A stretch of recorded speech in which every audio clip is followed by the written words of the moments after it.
Салык каякка барат? Шыкмаматовдун чөнтөгүнө быйыл 230 миллиард чогулттук. Бир жылда. Бир жылда. Эмдиги жылы Кудай буйруса 268 миллиард чогултабыз деп турабыз. Налогу 2 есе көбөйдү. Эң почти бекер низкий налог бизде Кыргызстанда. Балдарыбыздын билими, спорту, маданияты, тарбиясы мына ошолорго кеткен акча бул. Жок болсо кантип окут кылабыз айтчы. Анда тентип кетпейбиз эгерде салык чогултпаса. Налоговый рейтинг деп коет өнүкөм. Налоговый рейтинги жаман болсо мындай чыгып отчетто бул Кудайдан жөө ачкан неме окшойт. Сразу эле критерий, алдамчынын критерийине чыгып калат да. Бизде кимдер налог төлөбөйт? Кимдер төлөйт деп эмне кыласың? Жакшы адам дегендин эң биринчи критерийи салыкты төлөйт.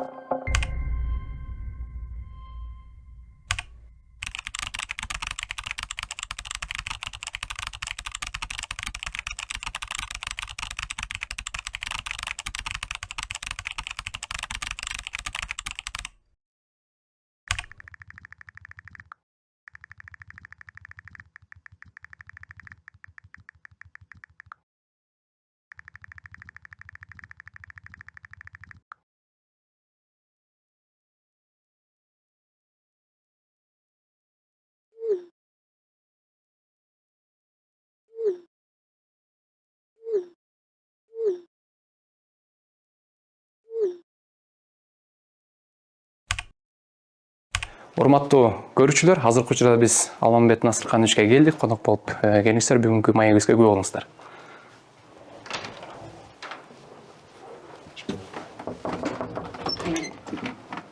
Алмамбет Насырканович, саламатсызбы? Уруксатпы?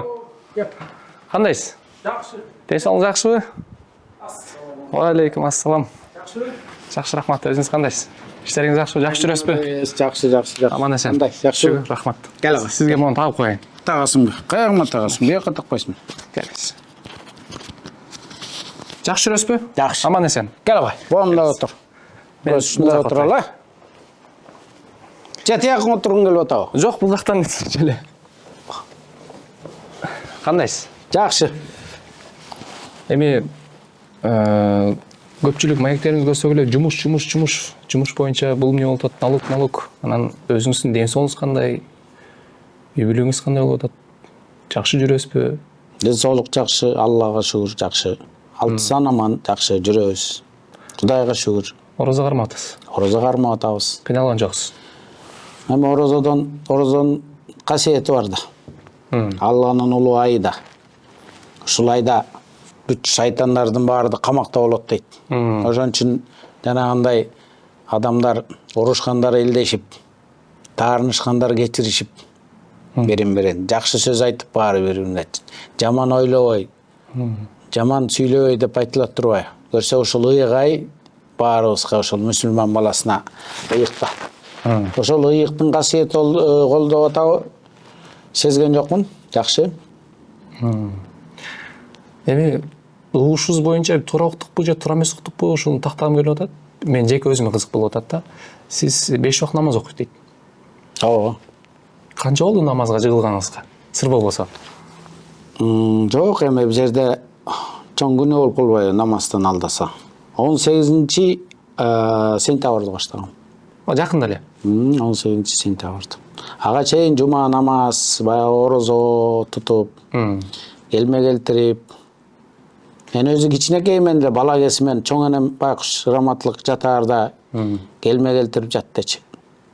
Өзү келмени оосуна түшүрчү эмес. Ушинтип эле Кудайга жалынып отурчу. Анан ошол бура келме такыр оосуман эч качан түшкөн эмес. Намаздан кийин мындай бир өзгөрүү болдубу жеке? Руханий дүйнөдөн эмнени байкадыңыз? Умиротворение. Мен ушул сөздү аналогын кыргызча тилден билбейм, точно ушул умиротворение деп коет. Бирок мен салыштырып айтып бере алам. Жана Ысык көлдө бир кечинде көлдүн жээгине барганда көлдө бир толкун жок, монтип күскүдөй болуп, тегиз болуп калган учур болот го көлдүн. Билесизби? Мына моунун бетинде болуп калат го көл. Ошол жан дүйнөдөгү умиротворение да. Мындай турбулентность жок. Ошого мындай жанагы каниет, тоокел, шүгүр деген сөз ошол да. Умиротворение ошол үч нерсенин бир немеси болуш керек да. Мына шүгүрчүлүк, каниет, анан боот, көкүрөк, мындай теп-тегиз. Жакшы. Олку солку жок дегендей да. Жан дүйнө тынч дебейсиз. Жан дүйнө тынч, жүрөк ток. Анан ошол кандайдыр бир ошол сезим келгенден кийин өзүнөн өзү анын баягы мындай цепной реакциясы бар да. Өзүнөн өзү алда бир башка бир нерселерди алып келе берет да. Мисалы үчүн сабырдуулук пайда болот. Көңүлүң ордуна келип калат. Анча-мынча маселеге Башың оорубай калат. Анткени жанагы баардыгы Кудайдын колунда деген нерсе болот да. Мына Кавказда. Аларда ошол баардыгы кызыл кандуу деп коет, бирок андай эмес. Алар Кудайга ишенет, Кудайга канаат кылат, анан баардык нерсе Алланын колунда деп ошондуктан коркуу сезими аларда жок да. Же болбосо аларга деле элге окшогон эле жан керек, аларга деле бир коопсуздук бар да. Бирок алар ушул баардыгы Алланын колунда деп баягы жүргөн тургандары башкача го, ошондой да. Ушундай. Жалпы жонунан айтканда. Кече сиз менен сүйлөшүп калганда айттыңыз, токмокту жакшы тарттырсыңар, буга жакты депчи. Анан ошо токмокто көрсөңүз, эми налог боюнча сүйлөшөлү. ККМ жанагы бир набайчы айтат, ошо ар бир нанга ККМ бастырып атат деген элдин бир аз наразычылыгы бар окшойт. Жок, ККМ токтогон да эми. Аны айткан жокпу? Аны айткан жок. Азыр мындай эми сага түшүнүктүү болушун. ККМ деген ККМ мен ЭТТ деп атпаймынбы? Жок. Жок. ККМде ал туура ошол кирип калган. Биз азыр мыйзам иштеп атабыз. Азыр ушул майда жана 15 миллионго чейин бизнес бар да. Ошолорду ККМден бошотуу боюнча маселени карап атабыз. Буюрса чечилет. Анткени мындай бар да. Илимий көз караш менен караганда бул салык жөнүндө тетиги жери каймактагандан бери эле Аристотельден баштап ушу салык жөнүндө теманы бар айтып келген. Мисалы үчүн салыкты эч качан өз ыктыяр менен эч ким бербейт. Салыкты деген мамлекет мындай мажбурлап алып туруш керек деп ал доктринага каршы чыккандар болгон. Анткени ал кезде мисалы үчүн Чыңгыз хандын аскерлерине салыкты сен өзүңө берген эмесиң да, аларга алар байысын, Алтын Орда байысын деп берген. Рим империясына болсо башка көз карандылар, тиги Рим империясы байысын деп берилген. Биздин салык азыр мына заманбап современный дүйнөнүн салыгы бул өзүбүзгө өзүбүз төлөп атабыз. Биз бир баскынчыга же бир Алтын Ордого же Римге жөнөткөн жокпуз да салыкты, туурабы? Же бир дагы бир каганатка, бир ордого жөнөткөн жокпуз да. Биз баардыгын өзүбүздүн аталарыбызга, апаларыбызга, балдарыбызга берип атабыз. Мына пенсия, пособие, балдарыбыздын билими, спорту, маданияты, тарбиясы мына бала баарыбызда бар, ошолорго кеткен акча бул. Бул бир башка жакка кетип калган жок. Бул баарыбыз Кыргызстандын жалпы улут жааматы чогулуп алып, оокат кылат дегендей да, мындай акча чогултуп, ал акчаны ирээттеп, ал акчага мектеп салып, больница салып, жолдорду салып, обороноспособность, армиябызды күчөтүп, мыйзамдарыбызды күчөтүп, мамлекеттик орган, ошол аппарат, ошо мамлекетти кармап турган, ошолордун айлык акысын төлөп, апаларыбызга, аталарыбызга пенсия төлөп, жолдорубуз. Мына азыркы салынып аткан эбегейсиз стройка, бум, азыр мына строй материал жок. Ташып бите албай атат. Эмне үчүн билесизби? Ал каяктан болуп атат? Анткени ошол салык көп чогултуп атат, таможня көп түшүп атат, коррупция менен күрөшүү аябай эбегейсиз чоң пайданы алып келип атат. Мисалы үчүн азыр динамика боюнча мурунку жылдарга салыштырмалуу салык, мына мен цифраны айтып берейинби? Цифраны деген уялбай эле монтип карап айтып бериш керек. Кээ бирлер жатка өлөмдө урдуруп коюп анан туура эмес чыгып калып уят болуп жүрүшөт. Мен сени ушундай бат келип калат деп ойлогон жокмун да, болбосо баарын тыпытып даярдап коюп берип белем, карачы.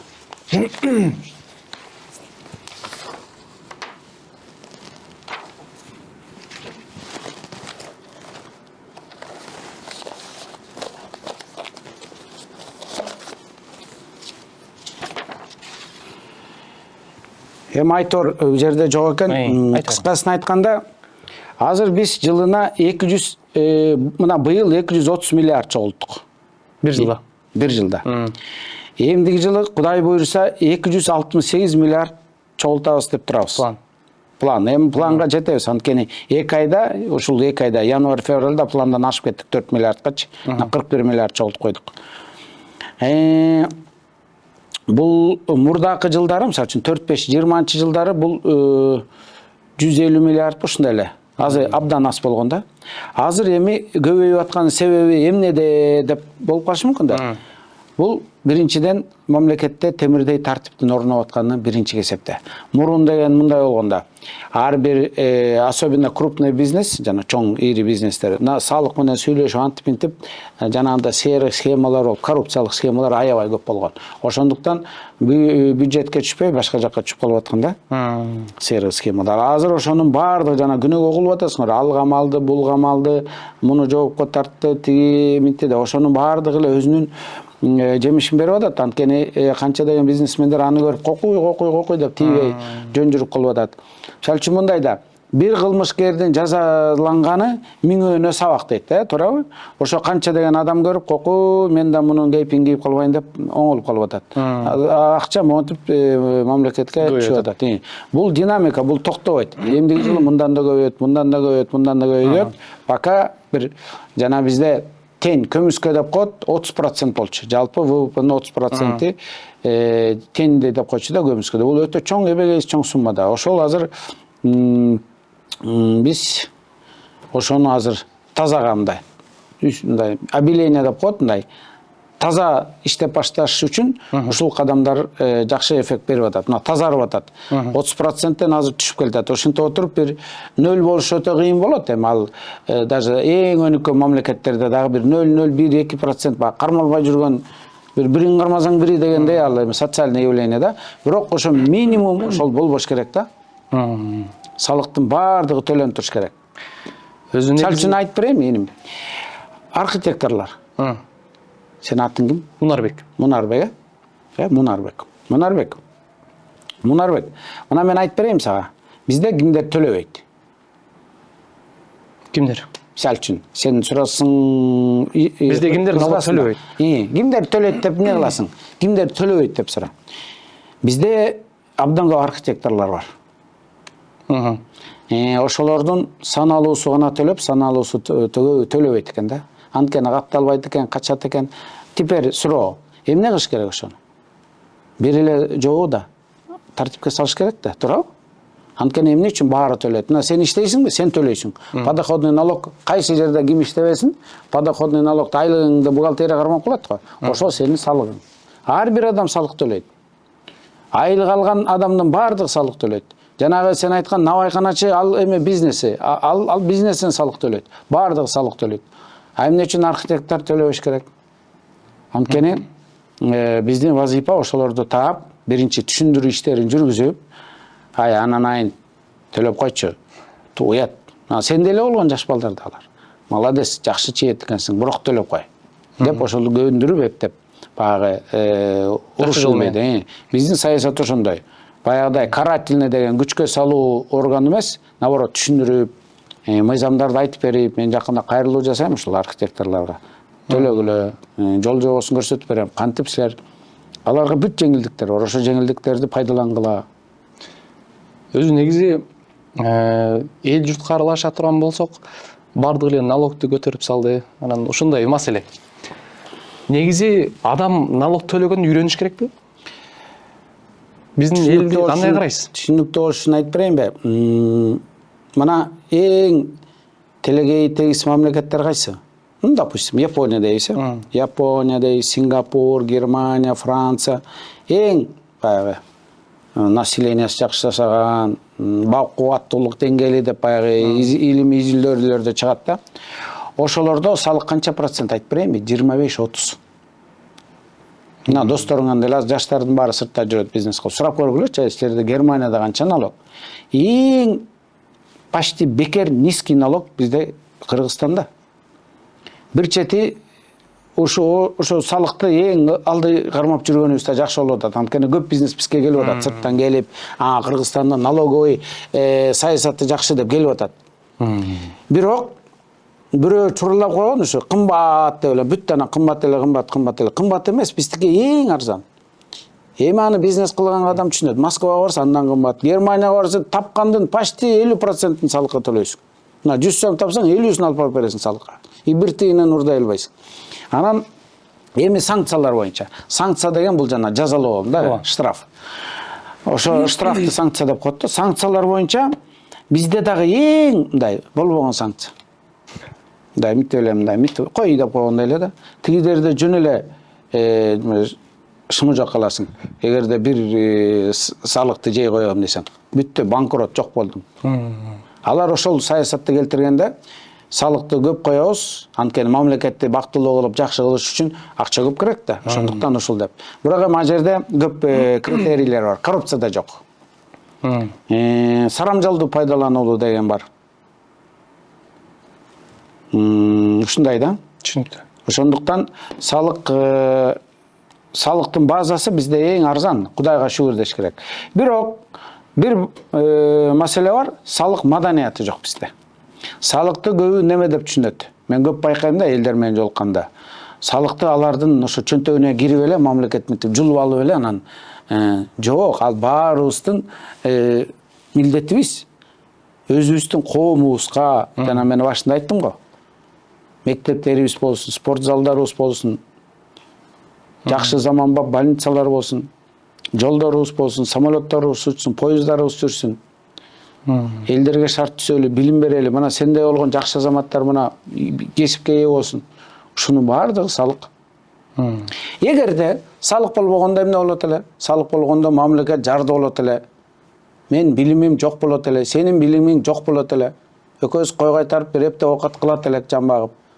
Көрдүңбү? Салык деген бул мамлекетти астыга жылдыра турган баардыгы чогулткан акча. Анан бирок ошол акчаны ким бөлүштүрөт? Минфин бөлүштүрөт. Минфин кантип бөлүштүрөт? Аны бюджетный кодекс деп атайын эл кабыл алган элдин буйругу менен чечилет аны. Акчаны бир тыйынга чейин каяка бөлүүнү эл чечет. А эл чечет десе сен ойлоп калба. Мен качан чечтим, менден сурадыңарбы деп. Сен жана депутатты шайладың белең? Ошондо сен 5 жылга өзүңдүн укугуңду депутатка бергенсиң. Менин атыман барып сүйлөйсүң, менин атыман бюджетти кабыл аласың, менин атыман ошо бюджетти бул тыйынды бияка, бул тыйынды бияка деп бөлүштүрөсүң. Анткени 6 миллион кишини чогултуп алып акылдаша албайсың да, чуручу болуп кетпей. Ошондуктан 6 миллионго 90 депутат, ар бир адам ошол депутатты шайлаганда ошол мин деп туруп тиги берет. 5 жыл бою элдин атынан сүйлө, менин атыман бюджетный кодексти кабыл ал, акчаны каяка бөлүштүрүүнү чеч, Минфинге каалаганыңды коюп туруп туура теске, милицияны коюп алып тартипти сакта, салыкчыны коюп алып сагыл чогулт деп эл батасын берип бийликти шайлап берет. Бүттү, мына ушуну кыласыңар деп. Ошондуктан мен жана эл чечип атат, эл айткан мыйзам, эл кабыл алды, элдин макулдугу менен бюджет деген ушул, тартип деген ушул. Сен депутатты шайлагандан кийин болду, бүттү, отур, баш ийип ошого. Жана Чубак ажы айтат го, тартиптүү бол, мамлекеттин немесин сыйла деп. Анысы кандай шайлап атканда ошондуктан жоопкерчилик менен шайла. Шайлап алып ана туй дебей. Шайлоого да аз шайлап алып кайра акыл үйрөтпөй, тигинт минт деп. Анткени бүттү, шайладыңбы бүттү. Өнүккөн мамлекеттерде ошондой. Биз деле бара-бара ошого эми келе атабыз. Мына силердин Кудайым буйруса мына силердин муун ошого, ошол культурага келесиңер. Шайлаганда аябай катуу карап шайлайсыңар. Шайлап бүткөндөн кийин бүттү, батаны бердим деп ишенесиңер. Анткени алар ушинтип бюджетти кабыл алат. А бюджетти кабыл алганда ал жерде мындай, допустим, 700 миллиард бизде. Ошону алып алып туруп так, бияка жол салалы, бияка мектеп салалы, бияка көпүрө салалы. Эми ушуну ушинтип чыгаша бөлөгүн ушинтип коротолу деп анан акылдашып иш кылат дегендей сөз да. Анан кечөөкү сенин передачаларың мага аябай жакты. Мен ушундай жаштарды көрүп, силерди көрүп абдан ыраазы болом кээде. Кээде эмес, дайым эле. Анткени силерде кандайдыр бир жаңы формациянын толкуну бар го. Эми биздин муундун да эмгеги болсо керек да ошо силерди тарбиялаган ошентип. сөзсүз түрдө. Чоң рахмат. Эми ушул налог боюнча эгерде налогторду мисалы башка мамлекеттердин налогун айтып бердиңиз процентин 20%, 30%. Ошол саясатты да бизге алып келейин деген Жок. оюңуз барбы жокпу? Жок, андай болбойт. Анткени мындай да. Мындай деген болот. Алардын көп эми сенин передачаңдын убактысы жетпей калат ага. Биз капиталисттик системага кайсы жылы өттүк? 91-жылы өттүк, эгемендүүлүк алып. Ага чейин госплан деп келген. Бардыгы бир жерден чечилчү, адамдарда андай бизнес деген түшүнүк жок болчу, салык менен да иши жок болчу. Анан тиги биз 30 жыл деген бул 3 жашар бала деген сөз. Даже 3 жашар бала эмес. 30 жыл капитализм деген бул 3 айлык бала деген сөз да. Мына 18-теги бала менен 3 айлык баланын айырмасы кандай болот? Анысы кандай? Жанагы мамлекеттер алар капитализмдеги 18-20га чыккан күчкө толуп турган баатырлар, мыктылар мындай. А биз 30 жылыбыз тарыхый өлчөмдө 3 айлык, 3 ай балалык капитализм деген тили чыга элек балабыз. Капитализмди айта албай турган балабыз да. Ошондуктан биз азыр акырындап жүрүп отуруп, Кудай буйруса эми алар муну 300 жылда баскан. Биз ошо 300 жылда болбой батыраак басып, мына буйруса биз дагы ошол баягы мындай эркин свободный капитализм деп коет. Ошо свободный капитализмге келгенде. Ал свободный капитализм деген кандай? Адамдардын баары эмгектенет, адамдардын баары мыйзамды сыйлайт, адамдардын баары салык чогултат. Салык чогулткандан кийин өзүнүн салыгын өзү контролдойт. А өзүнүн салыгын контролдойт десе бизди башкача түшүнүп алабыз. Барып эле кыйкырып эшик такылдатып, кана менин акчам деп сурай бериш керек деп.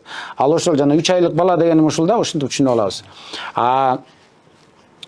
Ал жанагындай да, жок шайлоолорго катышабыз. Местный шайлоо, мэрди шайлаганда, президентти шайлаганда, парламентти шайлаганда, ошондо жанагындай ошолорго ишенип берип, мына менин колум бош эмес, 5 жыл бою парламентке барып, менин салыгымды көзөмөлдөп тур деген жалпак айтканда ошондой да. Эми эл налогду чогултуп берип атат, өзүңүз айтып атасыз. Анан ошол налог мамлекеттик ишкерлерге туура берилип атабы? Ошол маселе боюнча. Мисалы, бир нерсе. Эми ачыгын айтыш керек, көпчүлүк мектептерде жок мугалимдер көпчүлүк айлык алышат экен. Бир маселе. Ушуларды айлык алат? Мамлекетке табел аркылуу мисалы өздөрүн каттап койгон, бирок жашоодо иштебейт. Түшүндүм. Ал азыр мындай. Сен айтып аткан маселе бул кылмыш.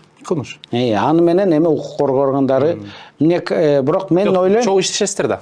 Жок, мен ойлойм андай болбосо керек азыр. Илгери укчумун да ушундай да. Азыр мне кажется андай жок.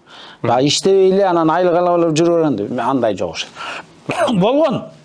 Мертвые души деп коет. Мисалы үчүн бир мекемеге барсаң 100 киши иштейт, анын ичинен 10 жок да. Айлыкты начальниги бирөө алып. Азыр жөн эле башы кетет, андай жок азыр. Мне кажется андай жок. Бул илгери болгон. Азыр ошондой болду дегиче билбем, ал анда бир жөн эле бир шайтандал бир эчтекеден коркпогон. Тем более ал давно кармалмаган. Азыр билесизби мындай? Сразу эле акырын айтып коет. Мына мен горячий линия ачып, WhatsApp деп сен ошондон келдиң да, туурабы? WhatsAppка чалып туруп. Ошондой да. Эмне себептен телефон маселеси, эми бул стратегиялык продукциянын катарына кирет да, уюлдук телефондор. Налогу 2 эсе көбөйдү. Телефондук 2 эсе эмес. Сатуучулар айтат 2 эсе көбөйүп кетти деп биз. Жок, ал мындай да. Бул мамлекеттин коопсуздугу болуш үчүн деп буларга азыр жанагы атайын ар бир адамды сотка менен билип койсо болот да, каяка кетти депчи. Атайын IP адрести берип ошентет. Ошолорго дополнительный акча кошулат. Алса биздин салык эмес ал. Атайын ал идентификационный код берет ошол. Анан эми башка жагын айтып берем, сен передачаңды көрдүм. Эми ал баатырлар мени көрсө деле айтат бош керек эми. Эгерде имандуу балдар болсо, ушул передачаны көрсө айтат. Жанагы желмогуз контрабанданын баары каякта дейсиң ошолор да. Ошолорду кармай албай шаябайт күнүгө. Анткени бул кичинекей окот экен да. Мисалы үчүн Жок, кичинекей оокат десеңиз, бул аябай чоң оокат экен да, мындай карап көрсөң. жок, ошону айтам. Мындай контрабанда алып кеткенге оңой экен да. Биягыңа 4-тү, биягыңа 8-ти салып туруп эле акырын ассалому алейкум деп эле кирип кетсе, ал баарын эле текшерип отура бербейт. То есть ошондой да. А салыштырып көргөнгө айтып атпайм менин. Салыштырып көргөндө биздин салыктар баарынан жеңил. Бирок биздин мындай соодагерлер мындай түшүнөт да. Ошо салык кымбат болуп атат, таптакыр эле алып койсо, анда мамлекетти сурап калса эмне кылабыз? Макул. Мен азыр немелер менен жолугам, бизнесмендер мененчи. Айыл чарба айтат. Ой, мына биз айыл чарба мамлекетке жардам бергиле, айыл чарба кыйналып атабыз. Анан мындай, анан тигиндей салыктан бошоткула. Тикмечилер айтат, мына биз швеябыз, мына тикмечилерден алгыла салыкты. Бир адамды укпайсың, меникин көбөйтүп койчу деп ушу элге жардам. Жок, баары жок. Жок болсо кантип окат кылабыз, айтчы. Анда тентип кетпейбизби? Эл тентип кетпей, эгерде салык чогултпасак. Салык чогултуу бул данность болуш керек, бул культура болуш керек. Бул ар бирибиздин вазыйпабыз, жана зикир, милдет сыяктуу. Мисалы үчүн жалпак тил менен мындай айтканда мындай. Сен ата энең, мына сен деле ата эне болдуңбу, жабыл элексиң? Болду элек. Буйруса мына сен ата эне болосуң, ата болосуң. Ошондо сен ошол түшкөн акчаңа бала бакканыңды багасыңбы? А жанагы сен төккөн салык дагы ошол бала бакырыңа кетет. Ошол жашаган мамлекетке, ошонун келечегине, ошол окуй турган мектепке, ошол бара турган кружокко, ошол иштей турган мугалимдердин деңгээлине, ошол балаң жакшы коомдо жашай турган цивилизациялык бир шарттарда, көчөлөрдө, тартипте, коопсуздукта мамлекетибизде, мекенибизде. Көрдүңүзбү? Ошон үчүн биз мына балабыз, келечегибиз деп окут кылабыз да баарыбыз. Бала деп жан өрөбүз, мисалы үчүн жалпак мындай жөнөкөй. Бирок ошол салыкта ошол жалпы сенин балаң эмес, жалпы Кыргызстандын балдарына, жалпы кыргызга, жалпы биздин улутубузга, жалпы келечекке деген сөз да мындай мен. Чайнап мындай түшүндүрүп берип атпайм жанагы. 3 айлык бала дедим го, биз баягы капитализмде ошо 3 айлык балабыз да. Так что салык деген бул данность, муну баары төлөш керек. Болгону. Мына кривая Лаффера деп коет, бир америкалык окумуштуу. Кривая деп атайында чийип чыккан. Ал чийгенде айтканда ошол салыкты деле мындай аша чаап кетпегиле, мамлекет салыкты ким аныктайт? Салыкты мамлекет, мына биз аныктайбыз, мамлекеттик уюмдар, бийликтин бутактары. Ошол салыкты аныктаганда дагы ошо теория айтып атат, Лаффер деген, кривая Лаффера деген теория бар. Ошол айтып атат.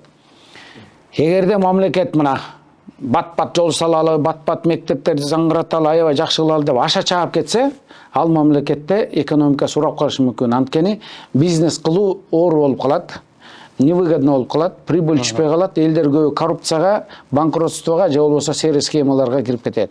Ошондуктан точка, справедливый точка бар депчи. Ушу жерди тапканга ар бир мамлекет кызыктар болуш керек деп. Мисалы үчүн кичине кымбаттап, а бирок айтканга оңой, аны табыш кыйын да. Мисалы үчүн НДС 12би, же 13пү, же 12би деп мындай айта беребиз да. А бирок 12 эң арзанын алдык да биз. Мына Казакстан азыр 16 кылабыз деп атат. Мен Германия, Францияны айттым, 25-30га чейин алардыкы. 20 Европанын көбү. Бизде ошол деңгээл эң азы бизде. Мындан аз болгондо, жана кривая Лаффера болбойт да. Так справедливый табыш керек. Мамлекет дагы өзүнүн баягы муктаждыгынан жаба турган болуш керек, и бизнеске дагы анын өнүгүп өсүшүнө салыкка тийбегендей болуш керек. Таасири тийбеш керек. Мисалы үчүн жана сотка дасқан досуң байыш керек. Бүгүн 10 сотка сатса, эртең 50гө болуш керек. Бүрсү күнү 100 болуш керек. Анткени ал байыган сайын мамлекет табайт.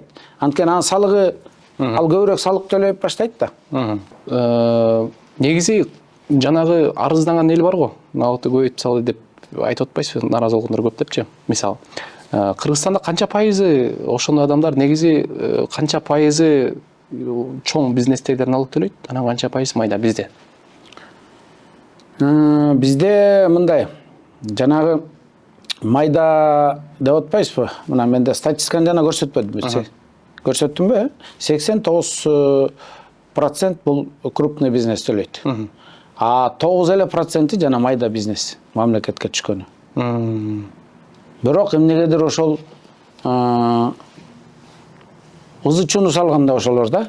Анан Алар менен эрегишип алгансып, биздикилер да барып жакынлашкандар ошолор менен. А крупный бизнес ал сразу эле төлөйт. Анан азыр катуу тартип болуп, эмне үчүн салык көбөйүп атат? Анткени катуу тартип болуп, крупный бизнес төлөп баштады. Ошондуктан салыктар өсүп кетти.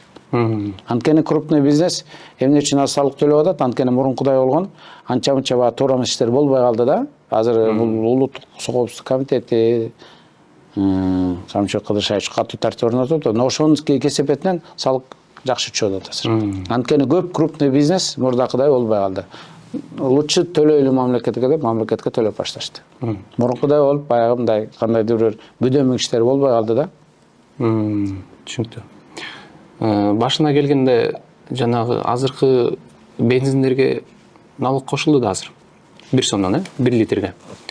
Анан эгерде мамлекетке ушу налог төлөө аябай жакшы болуп атса бизде, эмне себептен унаалардын налогун алып салдыңыздар? Анткени адилеттүү болуш үчүн да. Эгерде албай койсоңуз деле эл унчукпай деле коймок да. Жок. Анда биринчиден ал адилетсиз болуп калмак. Мен деле айттым го, кривая лафера деп. Ал двойное налогообложение. Сен 2 жолу төлөп калмаксың. Мисалы үчүн сен бензинден аз төлөп атасың да. Ошол сен төлөгөн 1 сом азыр жылына 1 миллиард 800 миллион сом чөйт. Ошол 1 миллиард 800 миллион сом бүт жолго кетет. Бул жакшы эбеге жакшы акча да. Анан андан да тышкары бюджеттен да бөлүнөт. Ошо менен бир 15 миллиардка чейин азыр жолго бөлүнөт. Бул жакшы нерсе да. Көрдүңүздөрбү? А эгерде транспортко налог болгондо эмне болот эле? Анда сен айылда катенең бир трактор болсо, допустим, жайында эле иштейт, кыштата турат. Кыштата баары бир төлөмөксүң налог. Жеңил машина деп коелу. Тиги эгерде бир абудың бузулуп жатса үйдө төлөймөксүң. Адилеттүүбү? Жок. Эгерде сен аны сатып ийсең, тиги барып запчастка сатып ийсе, сен оны сенден чыгып калып сага келе бермек. Сен да зарегистрированный экен депчи. Тиги аны оформить этпесе, сен доверенность менен алып барып запчастка сатып ийсе, ошо менен оформить эткен жок. Ошентип эле өпөн чычан болуп кыйкырышып жүрө бергенден көрөк, жанагындай 1 литрден бензинден кетти, бүттү. Көп айдадың, көп аласың, аз айдасың, аз төлөйсүң. Бул адилеттүүнүн адилеттүүлүсү да. Мына сен азыр 4 литр коросоң, 4 сом төлөйсүң. А чоң дардайган машина айдап алып, жолду да тешип, пробканы да создавать этип, бензинди да көбүрөөк коросоң, көбүрөөк төлөйсүң. Анткени жолдун убайын сен көрүп атасың да. Дардай ортого чыгып алып жибиң менен, мисалы үчүн да, примерно. Азыр ошол айтып атпайсыз, чоң машиналар боюнча бир аз көйгөй болуп атат окшойт. Чоң машина айдагандар аябай нааразы да. Эмнеге? Налог төлөп, анан жолдо жүрүшүң керек, ушундай бир мыйзам киргизип койду. Мен жана айттым да, бизде мен жанагы сөздүн төркүнү биз 3 жашар бала, 3 айлык балабыз деген ошол. Нааразы болгон ал туура эмес да, ал. Нааразы болсо, налог на роскошь деген бар. Ошондойду кийирип койсок эмне болот? Ошондо да ана нааразы болмок. Налог на роскошь деген бар. Биз аны кийирбей атабыз. Коку элибизге жакпай калышпасын, ошол жанагы чоң машина айдагандар. Налог на роскошь деген канчалык машинаң кымбат болсо, ошончолук көп төлөйсүң деген налог бар дүйнөдө. Налог на роскошь деп эл эркелетип айтып койгон, а так жанагы транспортный налог төлө, объем куб, анан жылга салыштырып туруп эле налог кылып коюшкан. Казакстанда башка жакта ушундай бар. Бизде ошол жок го. Ошондо да айтышат, карачы. Күнүнө 30 сом төлөдүм, 30 литр куйса, 30 литр май менен каяка барып келесиң бир? Балыкчыга барасың да. Ошого 30 сом төлөдүң. Ушунун эмнеси кымбат? Ал сен ошол жака чейин канча жолду жыртып келдиң? Туурабы? А бул налоговый схема? Анан бул дүйнөдө бардык жерде колдонулат. Баарына, элдин баарына жагат, бизге эле жакпайт. Ушул налоговый схема. Бул схеманы ким түзгөн негизи? Сиз же башка мамлекеттин схемасына карап иш кыласызбы, же өзүңүз? Жок, бул мыйзамдар менен аныкталат. Биз эми баягы өзүбүз эгемендүүлүккө чыккандан бери өзүбүздүн салык саясатыбызды өзүбүз жүргүзүп келатабыз. Эки жакты карап дүйнөнү туурап атабыз. Кээде каталчылыктарды кетирип кайра оңдолуп атабыз. Турмуш деген ушундай да, бир орунда тура бербейт. Мисалы үчүн жана эртетегенде туура эмес кийирип алып, азыр кайра артка кайттык. Ошондой да, турмуш өзү ошондой да. Айтканыңдын баары, ойлогондун баары мына сенин көкөбүздүкү деле боло бербейт да. Мамлекеттики да ошондой болот. Ошондуктан алдыга кете бериш керек. Ката кетсе оңдоп коюп, кайра артка кетип, кайра алдыга кетип. Таптакыр эле эчтеке кылбай отура берген дагы ал туура эмес. Анда застой деп коет, туруп калат. Жанагы экономика застой болду, мамлекет застой болду деген ушул эч ким эчтеке кылбайт, коркуп калат. Кокуй эл митип айтат, эл жамандап айтат, чек ара маселелер чечилбейт. Мына чек ара маселе эмне үчүн чечилип атат азыр? Азыр деле эмне анча-мынча кыйкырып атпайбы? Туура эмес. А бирок дагы канча адам өлүш керек? Дагы канча жыл согуш керек эми? Дагы канча жолу атышып, кырылышып, жок болуп кетиш керек. А адамдын өмүрү, адамдардын тагдыры бул өтө маанилүү нерсе да. Туура. Азыркы учурда мен айтайын да, мына ушул маселелер чечкиндүүлүк менен чечилди да. А эгерде жок, эл айтат, жана сен айткандай, ана мени сөгөт деп мурунку президенттер ошентип келген. Агайынан менден кийинкиси чечип алсын, мен чечпейм деп коюшкан. Кыйкырат, азыр мени саткын деп айтат анан. Ал оор бир обвинение да адамга антип айткан, жакпайт да. А муну тобокелчиликке алып, мына мен керек болсо таарыгысына жооп берем деп туруп жасашты да.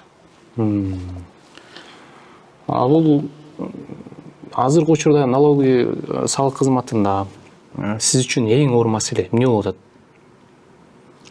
Эң оор маселе эмнеге башыңыз катып жүрөт азыр? Цифровизация кийребиз деп, оор деле маселе жок. Цифровизация кийрейин деп аябай далалат кылып атам. Цифровизация кирген, бирок ошону совершенствовать, мындай жаңы деңгээлге көтөрөйүн деп атам цифровизацияны. Цифровизация жаңы деңгээлге көтөрүлсө кандай болот айтып берейинби? Жанагы көп серый схемалар өзүнөн өзү иштебей калат. Анткени адамдык фактор исключен болот. Сен 1С деген бухгалтерский программа бар го? Ошо менен бухгалтерский отчетунду толтурасың, Сен ошол 1С'иңе менин бияктагы серверлерим подключен болуп калат. Сен телефону менен толтуруп атасың 1С'ти, мен биякта көрүп атам. Сен бир айда бир отчетту формировать этип, энтерди басканда эле менден бияктан чыгып калат. А менин өзүмдүн экинчи компьютерде атайын сводный база данных бар. Сенин кирген, чыкканың, товар кирди, чыкты, ККМ сатылды, учет данных, информационный. Ошонун баарын компьютер искусственный интеллект жасап, экөөнү сверка кылып эле анан чыгып калат да. То есть бул техника жасап баштайт. Өнүккөн экономиканы, дилеген Кытай, Американы салыкчылар барып текшербеген жок, бүт баарын ушул цифровизация, санариптештирүү алып чыгат. Мына менин да максатым ошолордун деңгээлине санариптештирүүнү кийрейли деп. Бизде адамдар салык салат, адамдар текшерет. Адам болгон жерде баары чыгып эмне болот билесиң? Ой, бармак басты көз кысты болот. Кой деп. А бул укпайт эчтекени. Билгери билесиңби, сен кичинекей бала болуп калдың го. Сотка жаңы киргенде адамдар шек санай берчи. Ушу мен 300 сом салдым, же болду окшойт деп элечи. Жебейт бул. Жок, мен сүйлөшпөсөм деле жеп койду. Ушундай аябай көп болчу. А ошондо деле жечмес, просто менталитет тапат да аны. Кантип эле ушундай эле азыр бирөөнүн бир сомнениясы болбойт да, туурабы? Цифровизация деген ушул. Кантип эле ушул сен 1000 сом салсаң эле анан кийин тиги жеп кетсин.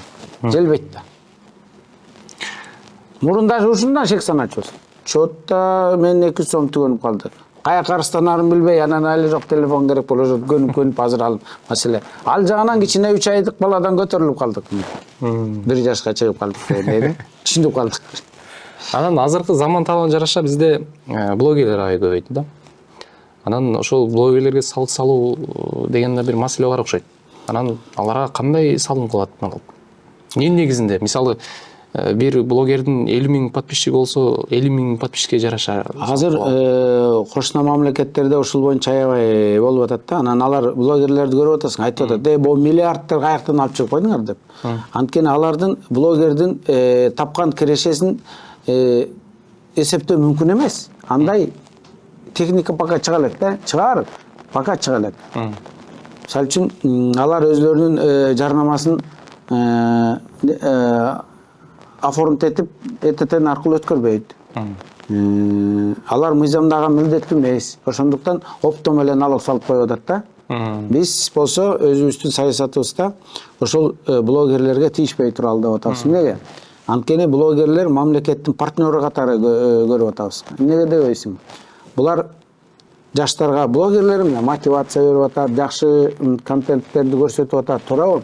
Популяризация кылып атат, социалдык туризм жагын баардыгын. Эми ошол мындан көрөк бир жаман нерсени айтып, уят нерсени айткандарды көргөн жакшы.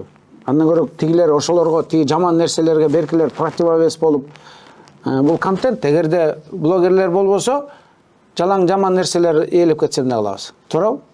Азыр хоть жакшы контент, блогерлер, ой, мына бул молодец экен, бул улакчы экен, ой, бул мындай экен, бул спортсмен экен, деп мындай адамдар алаксып атат. Пропаганда жүрүп атат. Спортко, кантип бизнесмен болууга, кантип ийгиликке жетүүгө, кантип жанагынтип баскан турганга үйрөнүүгө, ой, толтура го.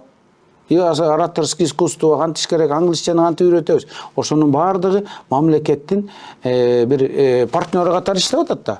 Тарбиялык иштерди жасап атат, социализация кылып атат, улуттун кадырын көтөрүп атат, улутту реклама кылып атат. Жана бир кыз бар го.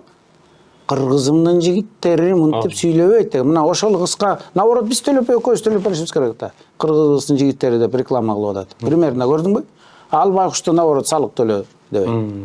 Менин өзүмдүн оюм ошондой, ошондуктан өткөндө айттым.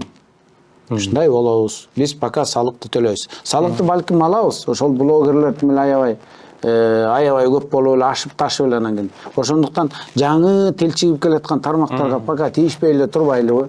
А калганыбыз аларга атаандашпай эле турбайлыбы? Таап атат аларды соккула деп элечи.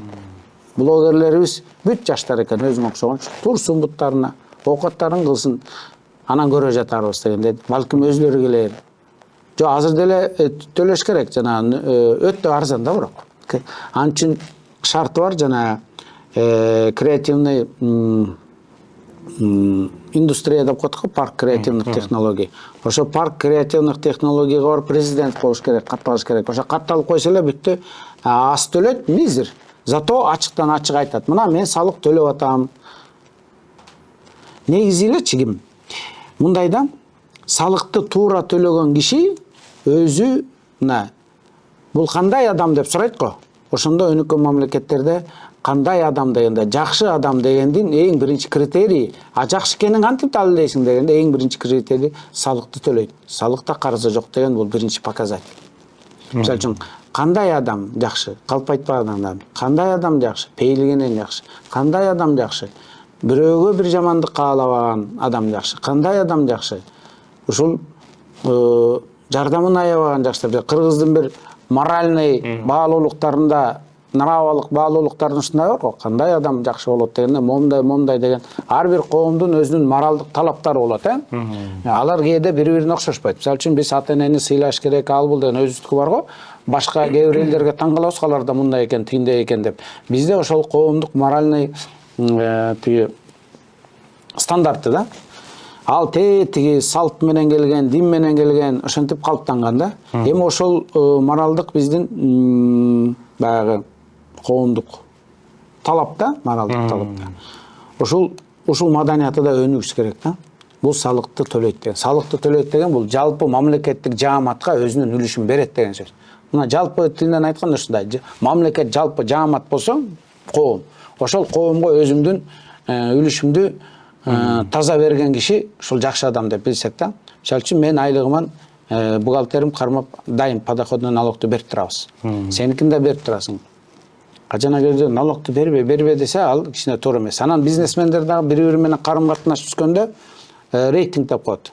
Бул бизнесмен иштесе болобу, бул жакшы партнер болобу, банктар кредит берсе болобу, ошондо налоговый рейтинг деп коет өнүккөн. Бул налогто вообще каршы жок. Бир да жолу налог менен немесе болгон эмес. Дайым төлөп келет десе, бизнесмендер дагы сүйлөшөт, порядочный адам. Банктар дагы сразу айтат, налоговый рейтинги жакшы депчи. Налоговый рейтинги жаман болсо, мындай чыккан чөтө бул Кудайдан жөө ачкан неме окшойт. Налоговый рейтинги жаман экен, байкагылачы.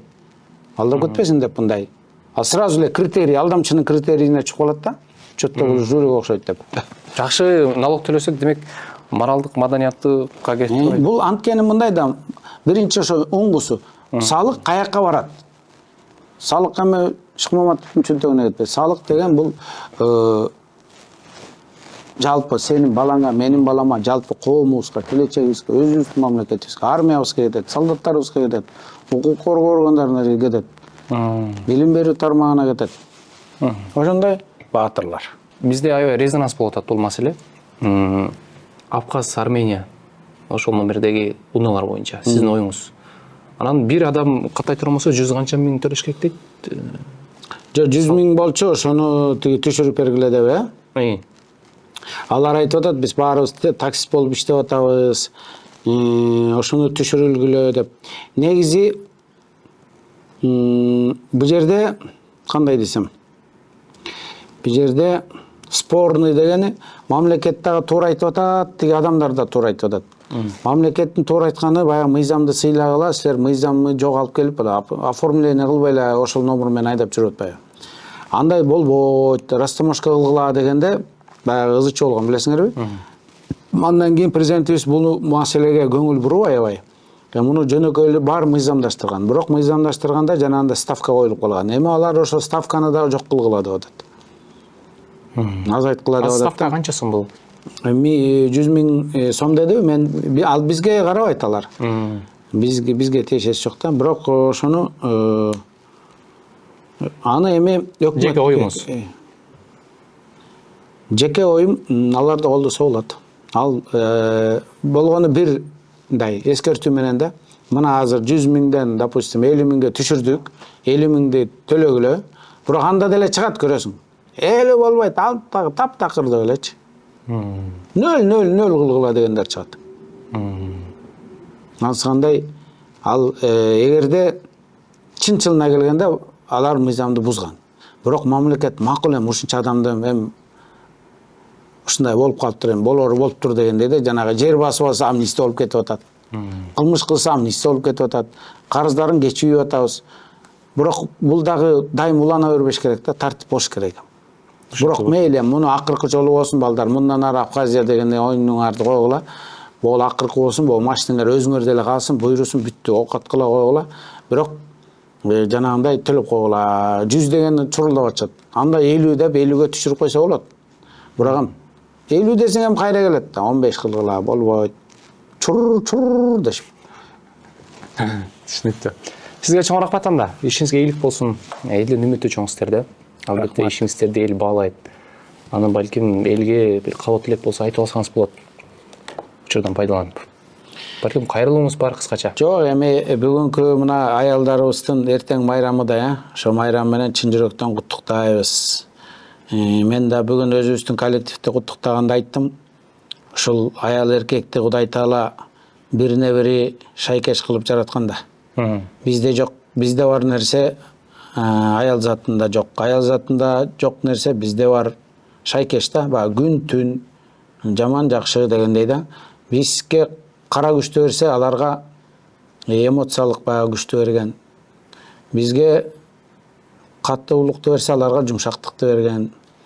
Анан эмне үчүн ушул бала төрөө вазифасын Алла Таала бизге эмес аялдарга берген. Бизге деле берип койсо болот эле да, мына силер төрөйсүңөр деп. Жалмак салмак төрөйсүңөр деп. Мисалы үчүн да. Анткени мен ойлойм, баары бир бала эне баары бир эркекке араганда мындай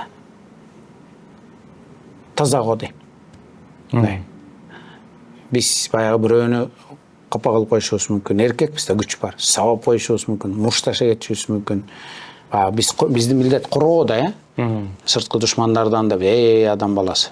Ана ошон үчүн Кудай Таала бизге күч берип койгон аялдарга караганда, ошондуктан баягы зөөкүрлүк алдырып коюшубуз мүмкүн. Аял киши антпайт. Дайыма эки киши урушса деле элдешкиле койгула деп турат да. Ошондуктан көбүрөөк баягы асыл заттуулук аял кишиде көбүрөт го дейм. Ошондуктан биз жана энелерибизди бир өзгөчө сезим менен жакшы көргөн да ошондон да. Ошондой куттуктайм майрамдары менен.